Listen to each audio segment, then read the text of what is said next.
Salut à tous, je vous parle depuis mon iPhone puisque je suis en train de vlogger et je me suis dit que c'était sympa. Ce serait peut-être sympa de faire une espèce de gazette littéraire où je vous parle de toute l'actualité.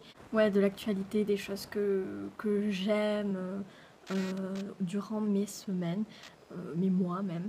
Donc voilà, je vous mettrai des petits clips à chaque fois que j'ai une info croustillante à vous faire partager. J'espère que ce format de vidéo vous plaira. N'hésitez pas à me dire ce que vous en pensez en commentaire. Bon alors là, je suis en train de regarder quand est-ce que le troisième tome de Miss Peregrine va sortir chez Bayard. Donc ça s'appellera La Bibliothèque des âmes. J'adore la couverture, elle est trop belle. Et donc ça sortira le 11 mai, donc c'est très bientôt, il me tarde. J'étais en train de regarder la grande librairie et en fait je suis tombée sur ça. Donc Marianne Chaillan qui a écrit Game of Thrones, une métaphysique des meurtres. Et franchement, j'aurais trop aimé que ce livre sorte pendant que je faisais mon mémoire sur Game of Thrones. Malheureusement, c'est vrai que les critiques n'étaient pas encore arrivées au phénomène et c'est bien dommage. Mais bon, voilà, je l'ai tweeté. Vous retrouverez le lien sur mon Twitter qui est donc Makizara, comme vous le voyez. Alors, je viens de voir la vidéo de Moody sur son thriller reaction sur les animaux fantastiques, puisqu'il y a un film qui va bientôt sortir sur J.K. Rowling, vous savez, la bibliothèque de Poudlard, elle avait sorti, d'ailleurs je vous montrerai mon édition qui est là-bas. Bref, j'ai vu le trailer reaction de Moody et j'ai donc vu la bande-annonce parce que je ne l'avais pas vu. Et franchement, waouh, il me tarde trop de voir ce film. Je vous mettrai en barre d'infos le lien de cette bande-annonce et ça sort en novembre. Et j'ai très hâte de le voir, ça a l'air trop génial.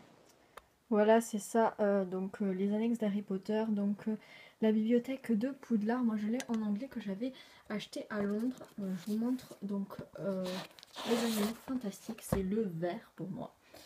Et voilà. Je viens de terminer Paranoia de Melissa Belvin, donc je pense que vous en avez entendu parler vu qu'il fait un petit peu le buzz sur Booktube. C'était pas du tout une lecture prévue parce que c'est pas trop le genre de livre que je lis, mais bien évidemment je vous en reparlerai dans mon bilan de lecture. Bonsoir. Pour ça, très content de vous accueillir, Catherine Meurice, parce que vous êtes dessinatrice, notamment à Charlie Hebdo, mais aussi auteur de quelques formidables bandes dessinées. Et en préparant cette émission, je me suis plongé dans ce que vous aviez publié avant et j'ai découvert quelque chose, alors qui pour moi est en train de devenir un livre de chevet. Ça s'appelle Mes hommes de lettres. C'était sorti aux éditions Sarbacane il y a quelques années. C'est d'une totale actualité. C'est mieux que le Lagarde et Michard. On en parlera peut-être tout à l'heure. Voilà, je voulais juste vous montrer ce petit passage de la grande librairie du 28 avril, puisque en fait Mes Hommes de Lettres, je vous en avais déjà parlé de cette BD, et qui est vraiment géniale et qui retrace donc toute l'histoire littéraire française, mais avec humour et en forme de bande dessinée, et c'était vraiment génial, je vous le conseille si vous ne l'avez pas lu. Alors là, je suis en train de regarder une vidéo de Romantic Time sur Agatha Christie. Et ça tombe bien parce que bon, moi j'adore Agatha Christie comme vous savez, et je suis en train de lire son autobiographie. Euh, hop, voilà, Agatha Christie, qui est assez long, et je pense que c'est plus le genre de livre qu'on lit au compte-gouttes, voilà, un livre de chevet. Voilà, c'est tout pour ce mois-ci. Je vous mettrai en barre d'infos tous les liens des vidéos, de tout ce que je vous ai montré. Et j'espère que ce format vous plaît. N'hésitez pas à me dire tout dans les commentaires et je vous dis à bientôt.